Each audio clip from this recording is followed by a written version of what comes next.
Last night you started Discording me and you said, Madam Web is calling to me. Well, okay, so I saw on Netflix that it's the #1 movie on the platform. It just got put on Netflix. I'm like, huh, maybe there's something fun about this movie. I did not have fun with this. Didn't like that guy in our Discord is like, well, yeah, I went in with low expectations and it was kind of fun. Do you remember hearing stuff like that? Yeah, I don't know what he's talking about. I could see if you had a bunch of friends, you got some beers, and you wanted to like roast the movie. This is a pretty good one to roast, I think. Oh my God, that is funny. One of its defining qualities is it definitely feels like the movie itself doesn't want to be made. It feels like every part of it doesn't want to make itself. Yeah, it's so confusing. It's so confusing. Like, how does this exist? #1, Madam Web. Who is that? Like, okay, it's tangentially maybe related to Spider-Man, but nobody knows what Madam Web is. It's not a brand IP that people are going to go see.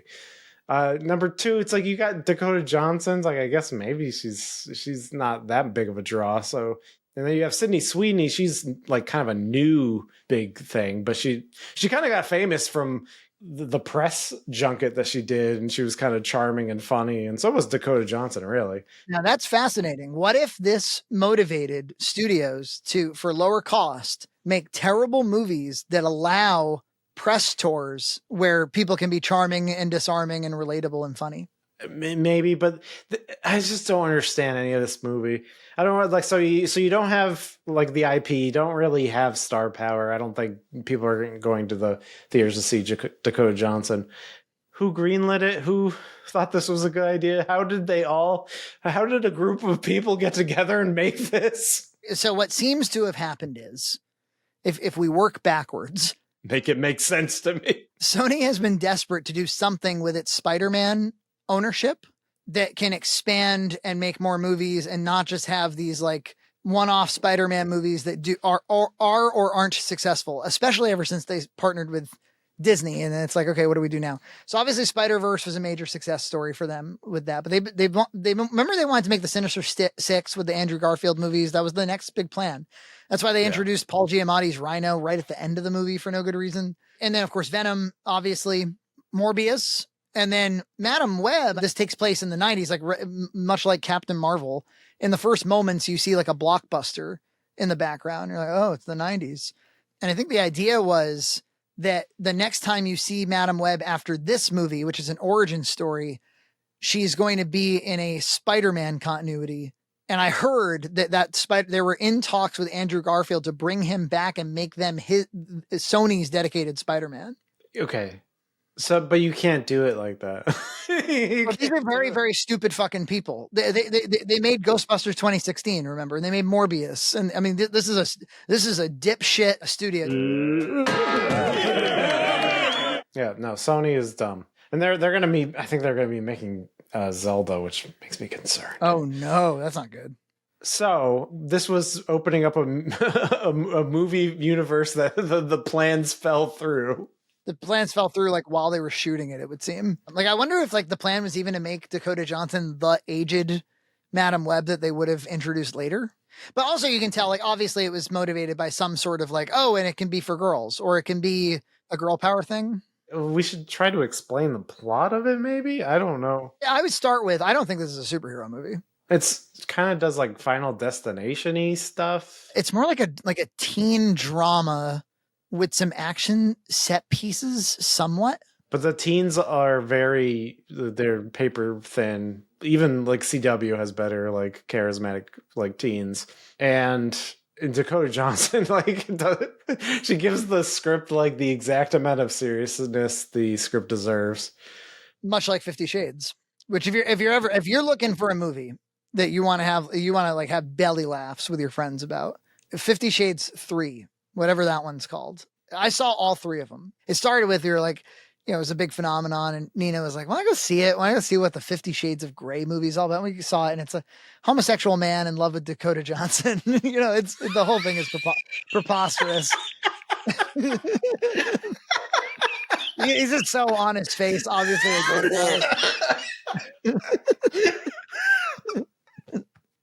And she's trying to seem titillated, but I mean, this girl can't seem titillated like about anything. I mean, this is somebody who seems like she is medicated.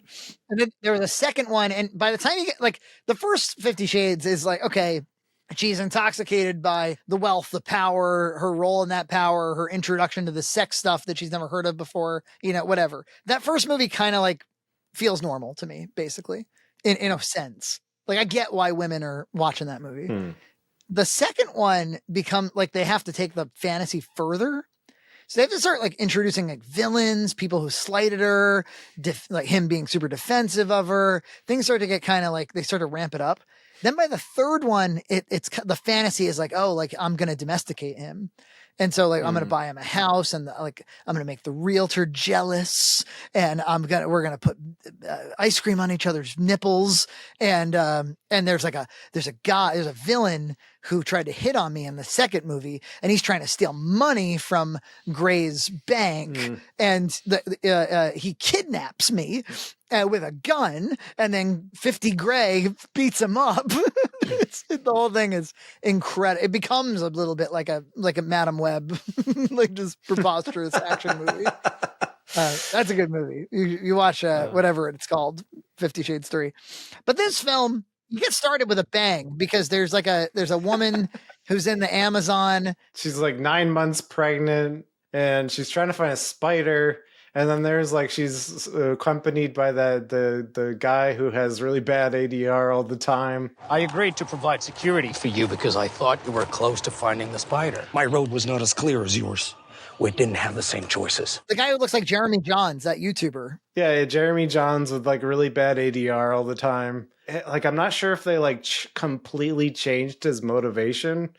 And so they had to ADR everything, or he has a very thick accent. And I think they brought him into a studio just to have cleaner versions of his lines. I got that impression. And he's like cosplaying a Spider-Man, like Dark Spider-Man. Yeah, he's cosplaying a Spider-Man before Spider-Man even exists. I thought Spider-Man made his own costume. Yeah, Spider-Man, coincidentally, it looks like his costume. So anyway, he like shoots Dakota Johnson's mom. And then the indigenous spider people, this is like so fucking like, this is like a fever dream.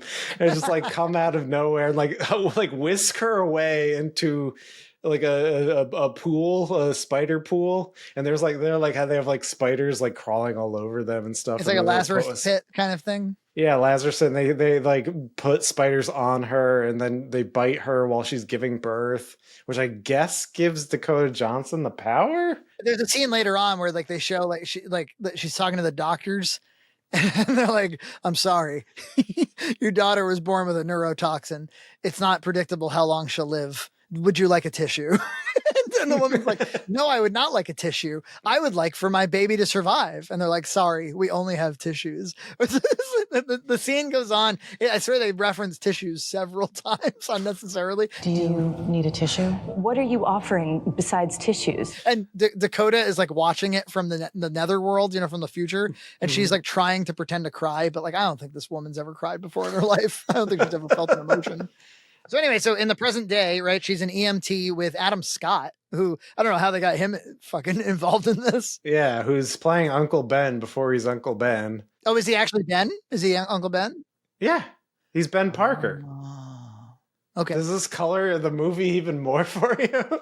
Because like there's awkward lines where she's like, "Are you seeing somebody?" It's like, "Oh, it's pretty serious" or something, and it's supposed to be like May Parker apparently. Yeah. Okay. Wow. This is what you're doing with your IP? I mean, this should make like the shareholders should be like, absolutely not. Shoot you into the sky. Like, what the fuck were you thinking? Oh, Jesus. Ain't it a beaut? What the hell were you thinking? There should be some kind of, how like if they don't make a movie for a while, you can lose the rights to these things. Yeah. There should be a new stipulation that's like if you have underperforming movies or you have shitty movies, you lose the rights. If you make Madam Web, it's like automatically we're revoking your license. Yeah, like you don't have the right to this IP. It's wrong. It's not good for society. Yeah, so we don't know how she gets to like America. She was born in like Peru or whatever. And then somehow, like, did the indigenous people deliver her to New York? They got on a plane. Those fucking They got on a people. plane and they're just like, here you go. Now you're in the foster system in America. She starts to like experience some things before they happen. Some clairvoyance. She starts to see these three girls. Oh yeah, and that's the motivation for the villain is he sees like the teenagers as spider women, like, and they kill him. And so the whole time he's like, they killed me. He's like, they killed me. So he's trying to kill these teens in the present day, because in the future when he has white sprayed into his hair, he gets killed by the spider women.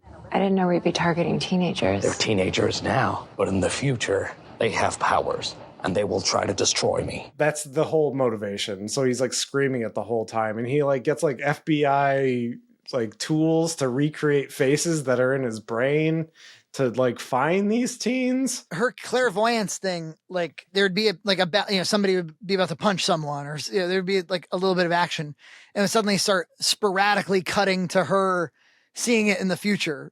So it was actually kind of like, I get that was the main thing that she can do. It's really the only power she ultimately exhibits, right? Yeah, because she had the degenerative disorder in the womb of her mother, and then when she got the spider bite poison, she didn't get superpowers, but she got enough power, like enough powers to be healthy, and then clairvoyance. That was the movie was trying to explain to us, because she's on the subway. And then Ezekiel comes on there, the guy with the bad ADR, and he's in the Spider-Man outfit, and he's trying to kill the teens. And then she kind of abducts the teens to save, because she saw in her future powers that he's going to do that, and like brings them out into like the woods or whatever. So she's trying to protect these teens. One of them played by Sydney Sweeney, which is, I mean, she's like 27, but she's playing a teen. And they didn't make her look. If this is somebody who's supposed to be very attractive, they kind of dressed her down. I noticed she's kind of like the nerdy or more naive type personality, right? It reminded me a bit of. Did you see Birds of Prey? Yes, absolutely perfect. It's kind of like those girls who they try to like superficially give them different personalities, but it doesn't work at all. It's actually all the same personality, which is like stoic and off-putting. Yeah, they even their best attempt to differentiate them, they all just blend together into one mass of teens. The whole thing felt to me from beginning to end like, okay, the studio obviously isn't confident in what it's making. The pacing and the rhythm of these scenes is like, sometimes the scene would lose track of itself. Suddenly we're just doing a CPR class for like 10 minutes. Yeah, it's like, oh, thanks, you're a good teacher. It's like, is she? Yeah, like she mumbled her way through CPR and did it poorly. Because there's a moment towards the beginning where she starts trying to do CPR, and it really looks like she's not putting any ass into that CPR. I kept making notes. I was like 45 minutes in, there's no superheroes in this movie. Like an hour 10, no superhero in this movie. And what I couldn't possibly have guessed was that you were going to make it all the way to the end of the movie with no superheroes. Yeah, the only thing you see is in the future that those teens might become spider people, and then Ezekiel, he has some spider powers, and her power is to just evade him through, like, she can predict like things perfectly at one point, where she can like pick up scrap metal and like block it and shit because she's like seen it many times or something. Madam Web is she has no eyeballs, right? So they rip out her eyeballs at the end. Yeah, I forget exactly what happens. Something with like fireballs are like falling into the water or something, and she gets hit in the eyes. She manipulates it so that Ezekiel gets crushed by a Pepsi sign. One of my favorite parts is when she she I don't know, drives the teens to like a hotel or something, and then she goes to Peru.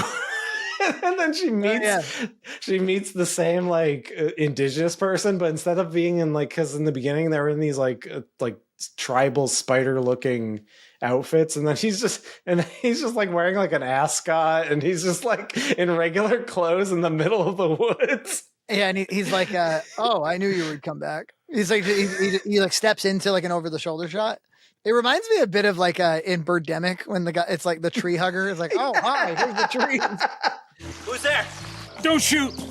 Peace, man. You're a tree hugger? You could put it that way. I love trees. I hear a mountain lion. I gotta get back to my house. You better get to your car. It was very nice meeting you. Well, the funny thing about Birdemic, I always get it mixed up with Boxdemic. Like, They're like, oh yeah, when a skeleton showed up in the back of John's yard. It is very similar. We should maybe that's the next Halloween special is we make Madam Web. oh Jesus It Christ! would be really fun to get a bunch of women who don't want to be in the movie. No chemistry. I feel like somebody insisted upon everybody. Like we're gonna make a superhero movie that like all the women and all their friends and all their grandmas can come out and see and enjoy. And it's like nobody did. The cast itself couldn't be fucked about superhero cape shit. Like every step of it is like, I don't want to be doing this. Yeah, a plot that was like just spitballing. Like people were spitballing, didn't really want to make it. It's like, I guess we're doing this now. I guess we have a Pepsi sign kills Ezekiel. I don't know. And then we're gonna put her in we'll give her really strange glasses and put her in a wheelchair. And she's still acting just as dejected and uninterested, even with no eyeballs. Yeah, she's supposed to be like more like, I don't know, like sinister and all knowing, but she sounds just like, yeah, this is the same Dakota Johnson, but even more like detached, I guess. No, I mean, if they wanted chicks to watch this, I was watching this morning and Nina watched the first hour and she was getting a kick out of it. She's like, wow, this is incredible. But then we were working out together and she went away. I was like, you don't want to watch the rest of this? She was like, no, I'm going to go watch Bridgerton. You know, I'm going to, because Bridgerton, they released their new big show last night at 3 a.m. My wife got up at 3 and she set an alarm clock, EJ, for a streaming platform to wake up at 3 a.m. And I got up, I of course was asleep during this. I got up around 5 to go pee. I walk in the living room. She's not even on the couch. She's sitting in she pulled a sofa chair up to the TV. Like almost like I can't be close enough to it. She loves this shit. I've never seen her love anything more in her life than Bridgerton. She bought all the books and then she's like, wow, this is smut. And then she kept reading it. She kept reading it furiously. But it's just like, don't make Madam Web, make Bridgerton and the chicks will come running. Yeah. It's just like a misunderstanding of everything. Or not misunderstanding, insisting, being like, no. I'm sure it's just because we haven't made Madam Web, but they're dying for Madam Web. Yeah, we have to make Madam Web and then they will come. People will come, Frankie. People will most definitely come. But no, they need Bridgerton and then they'll come. And then Am I right? They will absolutely come. There's that's the show with they keep playing classical piano versions of modern pop songs. Like it came in like a wrecking ball. As they do that kind of that Jane Austen sort of Victorian dancing, where you don't touch the other person's hand, but you just kind of walk calmly around them. Oh man, I'm already wet. But you actually kind of dig that sort of stuff, don't you? Yeah, I bet Anna would like it too. Anyway, how's your sex life? How's your sex life? It's great. I watched Madam Web. I got really wet. Madam Wet. Got really wet in the pool where I gave birth. Don't you think that this is much like Fan Four Stick, much like Roger Corman? The late great Roger Corman just died.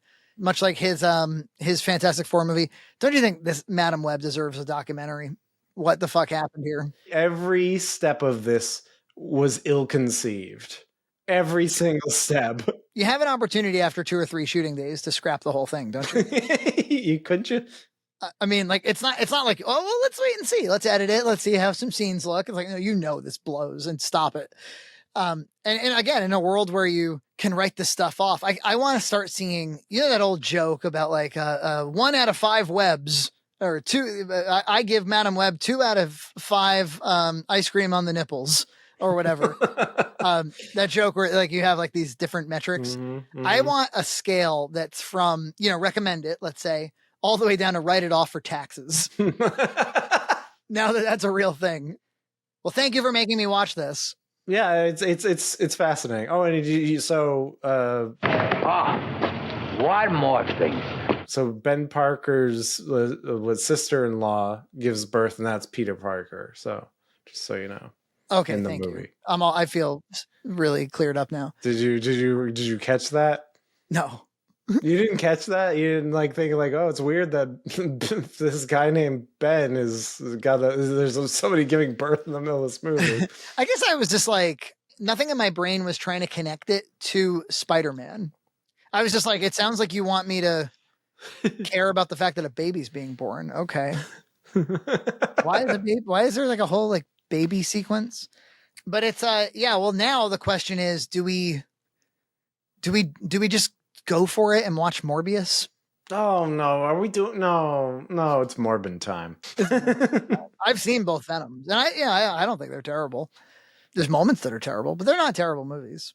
It's got Tom Hardy. It's got a pretty comedic Venom who looks really good and sounds really good. It's got Woody Harrelson in the second one. I mean, these aren't the worst things you've ever seen in your life. I haven't seen the Venom movies. I'm kind of interested. I always liked Carnage is definitely like one of those like we got to make even more extreme. He's a murderer who gets the symbiote, and so he's like extra crazy and extra dangerous. So it's kind of like definitely the 90s extreme. Yeah. I remember thinking it was weird in the 90s. I was like, don't we already have Venom? No, this is even more evil Venom. I mean, I really, because I didn't read the comics or anything. Maximum Carnage, the Genesis game, was the way that I knew him best. The red cartridge. Yeah, that's how I knew him, and I had that. And then I let my friend borrow it, and then he sold it. Aw. He sold my cartridge. He borrowed it and sold it. What are you gonna do? And I didn't really like the game anyway, so it doesn't matter. He was in the Amazon with my mum when she was researching spiders right before she died. Do you remember that going viral? Why did that go viral? Just out of the context of it. It was just a very... But isn't any sentence out of context out of context? Subscribe to Red Cow Entertainment on Patreon for full episodes every other week.